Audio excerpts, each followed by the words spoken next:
I'm Pia Hontiveros. When the world is standing together while keeping apart, it is not politics as usual. We believe that the role of media, journalists like myself, has never been more critical. We have a greater responsibility to provide you with news and information you can trust during this global crisis. But access to information in a lockdown is not easy. Truth can be elusive when there's a lot of uncertainty, especially in a pandemic of an invisible enemy such as the coronavirus. And when there's so much happening out there, we too can be overwhelmed with the many facts and figures pouring in, not to mention the misinformation and fake news that can mislead you, the very same people we hope to serve. Today, we'll discuss the many ways that we are evolving, learning, and growing in this public service role, and how committed we are as the fourth estate of democracy, the guardian of truth in this time of COVID 19. Joining me today is one of my colleagues, our correspondent, Gerg Cahiles. Gerg, the first 4 months of 2020 have been very, very challenging. In fact, I think maybe 2020 may soon be easily labeled as breaking news year. What do you think? Look, basically, Pia, no one's prepared for this situation. The one that we're facing right now, the case of COVID-19. And I am a field reporter working from home, and that's a paradox of the situation. So we're used to be out and about in the first few months of the year. There's so many stories, and now we're confined inside our homes. Hindi ka talaga mapakali minsan because you know that something is happening outside your home, and it's hard. But at the end of the day, we need to get by.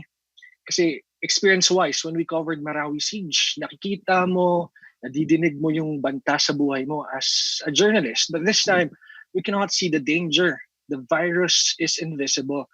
And if you go out without any protection, you're a walking target of the virus. So there's this factor. Now you are torn whether you want to go out and cover stories and just stay at home and be safe. So George, parang 'di ba tayo mga reporter pag may balita, pag may breaking news, sugod agad 'di ba? Tatakbo, hindi ba? Pero ngayon, like you Mm, were saying earlier, no, hindi pwede yung ganun eh. Lalo na although you still do go out once in a while, but much of the time you are well, safe at home, no? mm, Working from home, like you said. Tell us more about those extra challenges, precisely because apart from you being a field reporter, and then the irony of having to mm, cover mm. or report a story from the house. So, ang daming challenges, di ba? Access to information, fake news, Correct. TMI, too much information, overwhelming, tao rin tayo, tapos iniisip rin natin yung sarili nating health.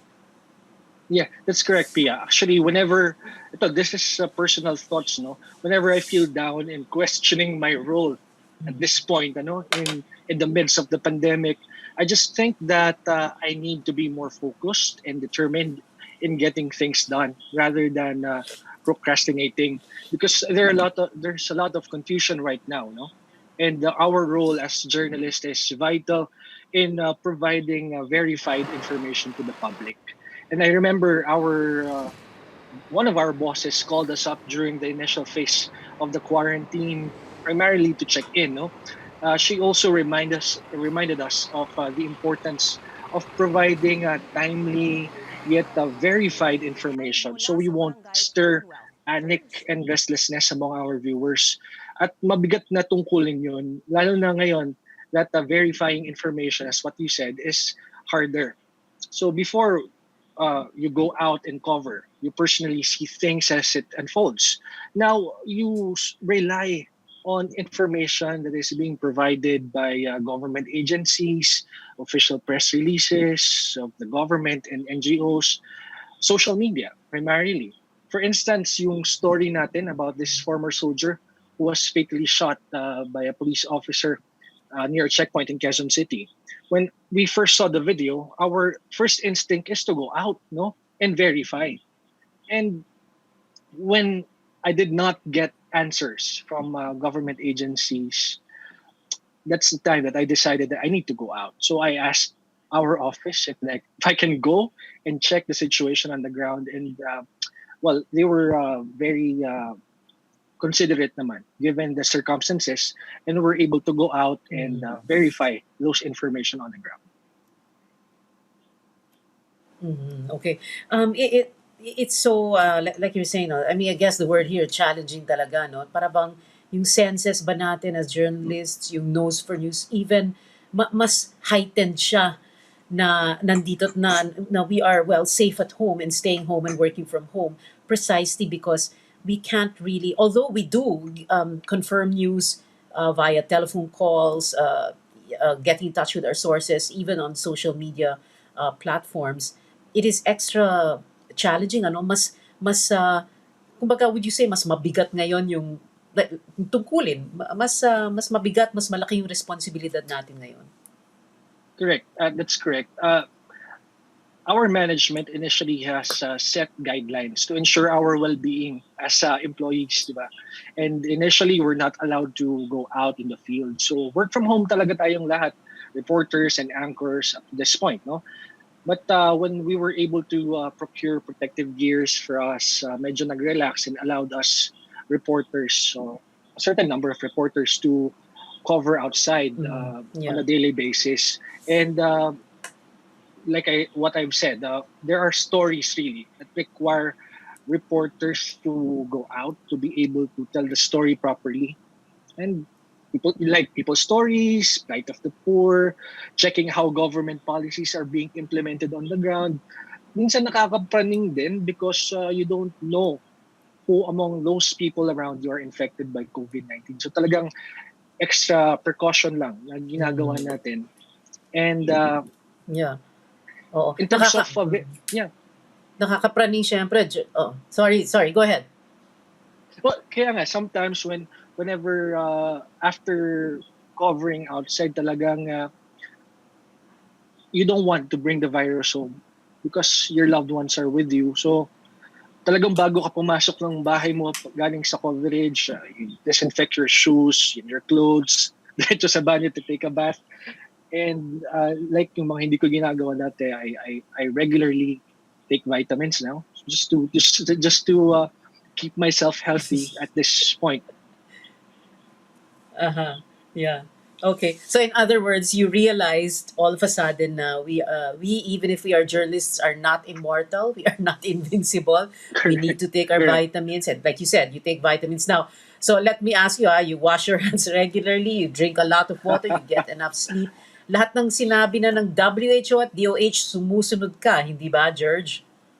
Well, dapat. Well, tayo nga yung nagbabalita and we tell people these information. So we ourselves should be following these rules, these tips, so that we should be living examples, no, to our viewers that we do these things Okay. to protect ourselves. Okay. Alam mo, kanina pa natin ginagamit yung salitang challenging, no? Talk to us Mm-hmm. about how challenging and exciting it is to be working from home as journalists and talk to us about what you had to learn to do overnight. And a lot of it, siguro, I'm sure, no, has to do with technology. Kasi Yeah. nakakapag-live ka dyan, di ba? May app tayo. And then yung set up, may camera ka, may ilaw ka. Paano mo ginagawa, George? Kumbaga, parang behind the scenes. Sige. Well, to be honest, I don't have the right equipment for this work from home setup. I remember the first few days of the enhanced community quarantine, we're asked to do Facebook Live. No, parang every now and then we have to do our live reports, getting information, no, from our sources. Tayong nasa broadcast, we think of videos. Parang vital requirement yan for us of providing video support for our reports. So I thought of getting videos from the ground, asking our sources if they can provide us some, editing it, and showing it through my TV sa background. And dahil wala nga rin akong tripod, no, I had to look for other items in our house, in the condo, that I can use to mount my phone. Like the one I'm using now, ito nga, I posted on my social media account that I found a new purpose for my exercise machine at home and to be a Stationary. makeshift tripod whenever I need to report at home. Okay. But it's interesting the way you're very creative and resourceful kahit papaano. At mabuti na rin ano, na alam niyo na kung anong pwedeng gawin dyan sa exercise machine sa bike na yan. Okay, Correct. George, final words na lang from you, no? Tell us about what you feel, no? Are we still able to fulfill our roles as our missions as journalists? Well, I we work hard, no, to provide news, uh, relevant stories to our viewers at this point. And like what we've said, it's really a challenging work, but we try to give all the information that they need to be able to give them informed or to help them to have informed decisions, especially at this time that we are in the state of confusion. Providing useful and verified information is one of the tasks that we're doing. And I would like to take this opportunity as well, Pia, to thank every colleague who are working hard to to give the news and provide news to our viewers every day. Despite the situation, talagang uh, may extra effort to be able to deliver the stories that they need to know every day. Gerg Cahiles, my colleague and fellow journalist, thank you very much for joining us this evening. Salamat. Stay safe. Take care. Well, journalists need to get to the heart of every story to answer the many questions that you want answered. But how is that possible in lockdowns and quarantines? We'll take a closer look. Also,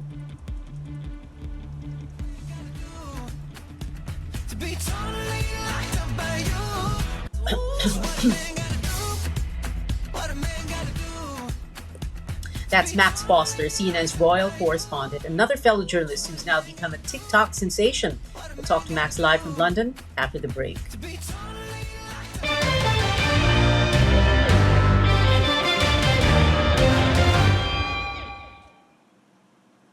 We spread facts and not fear, but during the time of this coronavirus pandemic, the facts themselves are causing fear. I'm joined now by another fellow journalist. Janvic Mateo is a reporter of the Philippine Star. Hi Janvic, kamusta ka na? Hi, Miss Pia. Thanks for having me. It's a pleasure to be here. Pia lang, Pia lang. You can drop the miss. We are in the age of COVID-19.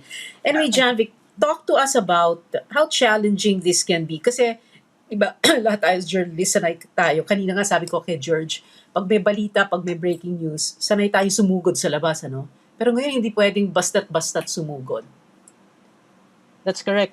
Kasi there are a lot of information that we're getting online, especially from social media. And what we usually do is go out there and verify. And that's one of the biggest challenges that we're having right now because you're not really sure how are you going to verify some information that you are seeing online.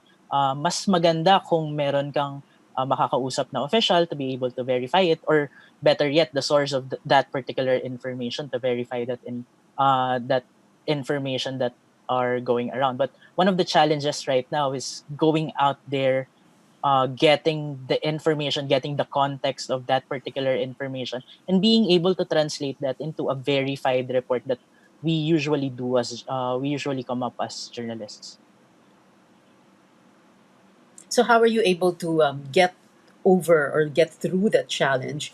So you still make phone calls, pero kumbaga mas ano no, mas heightened kumbaga yung senses natin as journalists, mas matindi pa yung nose for news, ano? Kailangan alam mo, gut feel mo kung tama o mali yung sinasabi ng isang source, hindi ba?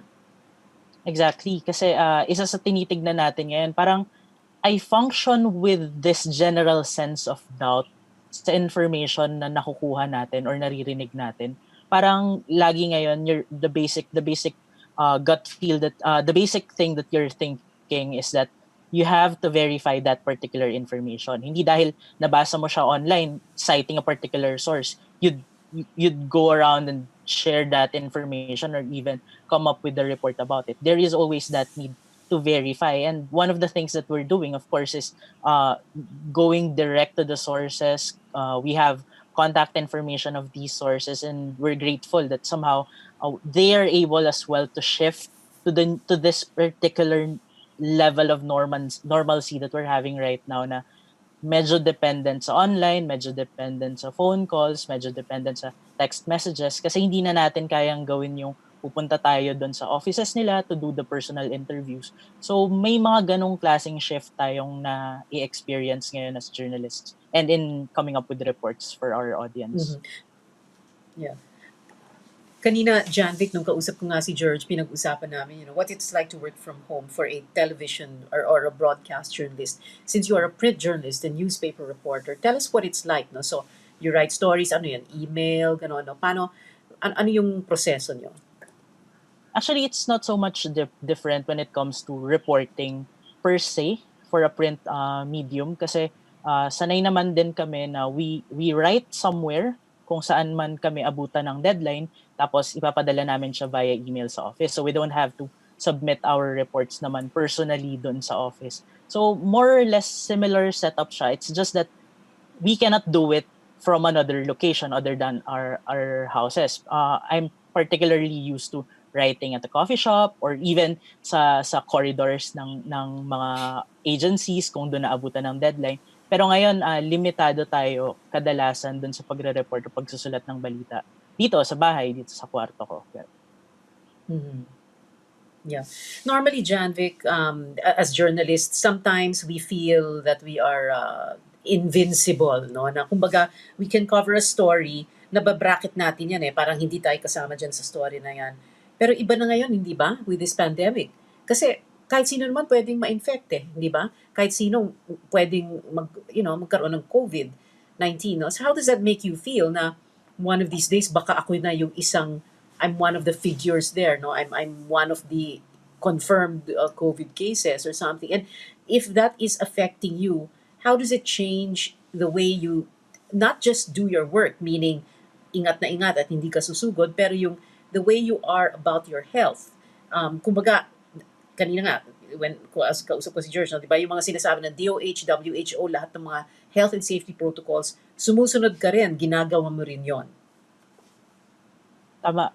Isa yun sa mahalagang dapat bantayan or naging epekto sa akin personally nung pandemic kasi nawala yung pagiging observer ko. Kadalasan pag nagre-report tayo, we're always the observers of what's happening. May mga instances na hindi talaga tayo parte nung storya. Pero ngayon in whatever story that we come up with, we're always part of it because there is always that threat as you've said that baka next day, the next few days, kasama na ako or kasama na yung pamilya ko dun sa balita na nakikita natin.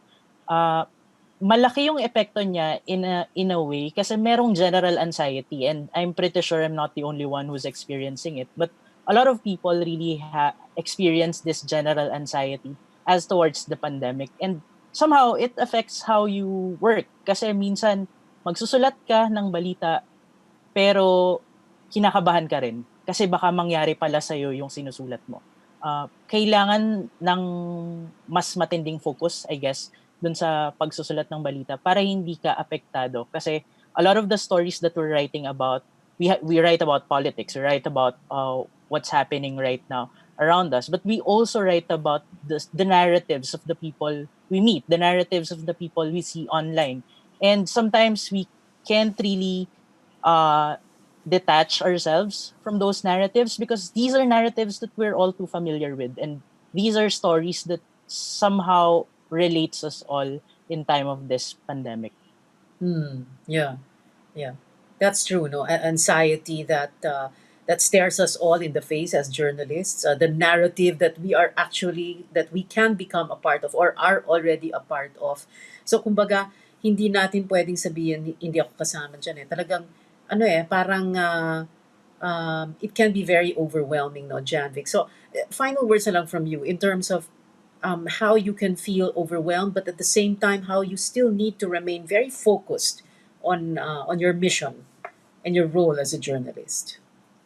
As journalists kasi we made this commitment to do this particular job that we want to do and that is to tell the stories, to tell the public, our readers, our consumers the information that they need so that they come up with the right decisions into what into their everyday lives. So malaki yung pangangailangan na patuloy pa rin nating ginagawa yung trabaho natin kahit na naapektuhan tayo nito on a personal level. So patuloy lang yung pagbibigay ng impormasyon, and naniniwala naman ako na matatapos din yung kinakaharap natin.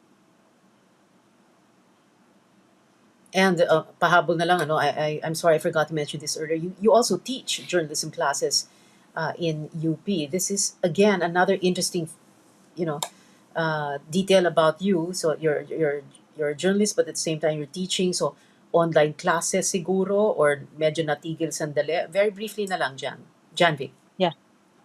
Sure. After nung March, nung nagkaroon ng suspension ng classes, so UP decided to end the semester by April 30. So tapos na yung semesters, and a lot of the classes hindi na natuloy sa amin sa university. So magkakaroon ng bridging programs para doon sa mga estudyante ko na hindi na nakuha yung latter part of the semester, kasi importante yung tinuturo ko ay yung news writing and covering the different beats. So marami doon mga hindi na namin na-cover. So we're talking about, right now sa department, we're talking about bridging programs so that we'd be able to catch up with the competencies na na-miss ng mga estudyante ko. And we are seeing possible changes sa pagtuturo rin ng journalism, kasi nga mababawasan yung face-to-face interaction, and I'm not sure if we'd be allowed in the next few months Right. Okay. na payagan yung mga estudyante mag-field work, ganyan. So that would be an impact as well dun sa teaching na ginagawa namin. All right, Janvic Mateo, a reporter of the Philippine Star. Thank you very much for joining me this evening, and you stay safe and stay healthy. Thank you. When we return live from London, we'll talk to CNN's Royal Correspondent Max Foster. For years, Max has been covering the British royals. We'll ask him about what that's like, but we also want to ask Max about this. Girl, don't do it. It's not worth it. I'm not gonna do it, girl. I was just thinking about it. I'm not gonna do it. I did it. Girl, don't do it. It's not worth it. I'm not gonna do it, girl. I was just thinking about it. Don't miss I'm it. not gonna do Keep it here on CNN Philippines. Do it. It's not worth it. I'm not.